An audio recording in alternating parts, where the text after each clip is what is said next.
Hey guys, welcome back to another video on TJ's Tech. When most people build a PC, including myself, we're always on a tight budget. We try to get as much PC as we can for the least possible expense. But what if you don't have a budget? What if you're rich and money is not an object to you? What could you get yourself? I decided to dive deep and find the answer to that question by going through South African computer hardware websites and configuring the ultimate zero budget gaming PC. And you won't believe how much it costs, but let's get right into it. Starting off with the CPU, if you were to go AMD, which is the fastest this generation by a very small margin, you could go for the AMD Ryzen 9 7950X3D. In terms of gaming performance, this has no significant difference from the Ryzen 7 7800X3D, but we have an unlimited budget, so we're not going to spare any expense. We're going to get the fastest possible AMD CPU that we can get. However, if you wanted to go Intel, you could go for the Intel Core i9 13900KF, and the benefit with going Intel is that you have an option to stick to DDR4. But since again this is an unlimited budget, we want the bleeding edge of technology, and DDR5 is our only option right now. And speaking of RAM, for the RAM we went for the Corsair Vengeance RGB, which is a 32GB kit of RAM. It's two 16GB sticks of DDR5 memory, of course,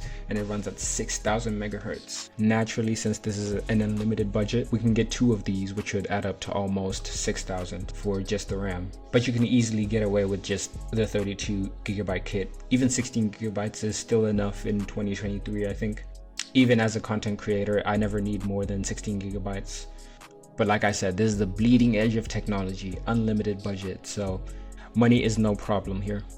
For the motherboard, I went for this MSI X670E motherboard. It's got Wi-Fi and Bluetooth, of course, and it costs $8,499. And the most notable things about it is that obviously it supports PCI Gen 5, but PCI Gen 5 isn't mainstream yet. But once we start getting PCI Gen 5 SSDs and graphics cards, you're going to be ready for that. It also has a beautiful set of I/O ports. As you can see here, two Type-Cs and a lot of USB ports and 2.5 gig Ethernet. And this is of course a DDR5 motherboard and supports up to 6000 MHz, which is what we need since we're getting the fastest memory that we can. I'm a sucker for black, which is why I chose this motherboard, but feel free to go for any like white configuration if you feel, for the 2% of you who are going to go ahead and go buy. In terms of motherboard choices, this obviously isn't your only option. There's many motherboards here, but the conservative in me didn't want to go for the most expensive one. But as you can see here, motherboard prices can go up to 29,000 for just a single motherboard for this godlike motherboard. But I don't think it poses any additional benefit, which is why I didn't go for that.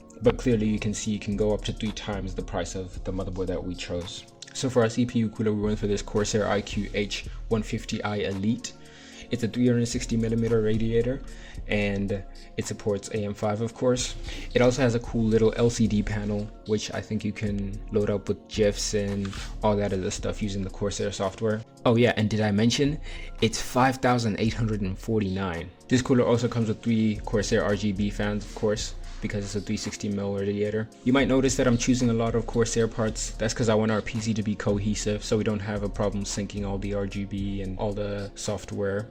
And also because Corsair parts are genuinely really good at the high end. For our storage, we went for this Corsair MP600 Pro. It's a 4TB SSD, which is PCIe Gen 4, which means it has read speeds of up to 7,000 megabytes per second, which is incredibly fast. Also, naturally, we're going to be getting 2 of these, so that it totals up to 8 TB of SSD storage, and that's more than enough to download Warzone about 80 times if you do the maths.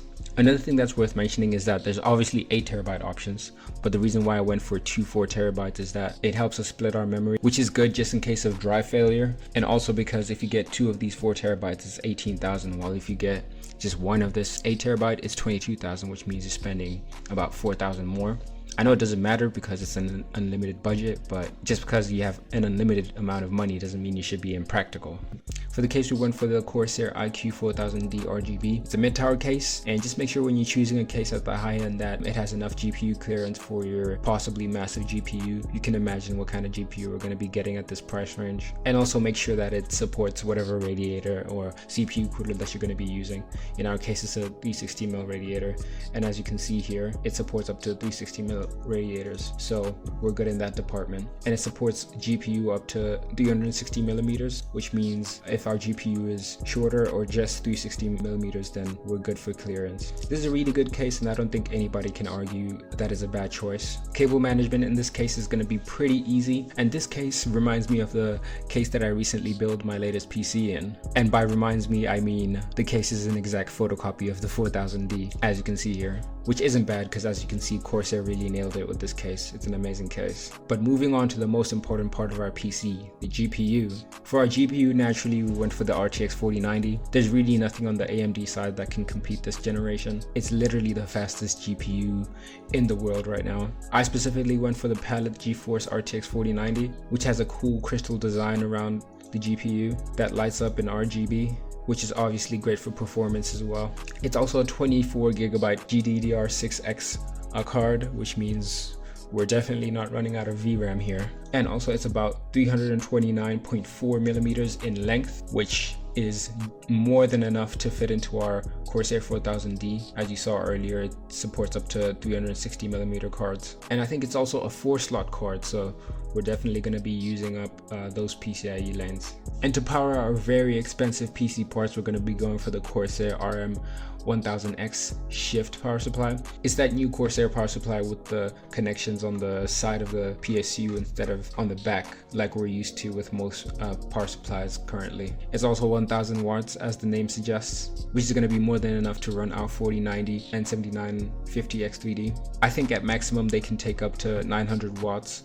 So we have an extra 100 watts of clearance. One thing I also want to note is that we're going to have a total of 6 fans. That's the 3 pre-installed fans from the case and the 3 fans from the 360mm radiator. You might be tempted to add an extra fan at the back for exhaust, but if you do that, there's going to be slightly negative pressure in your PC, which means you're going to be taking out more air than you're pulling in, since you have 3 intake fans and 4 exhaust fans. So my point is there's no need for any extra fans in our case. And to top it all off, you can just add a set of cable extensions just to make the PC look even nicer.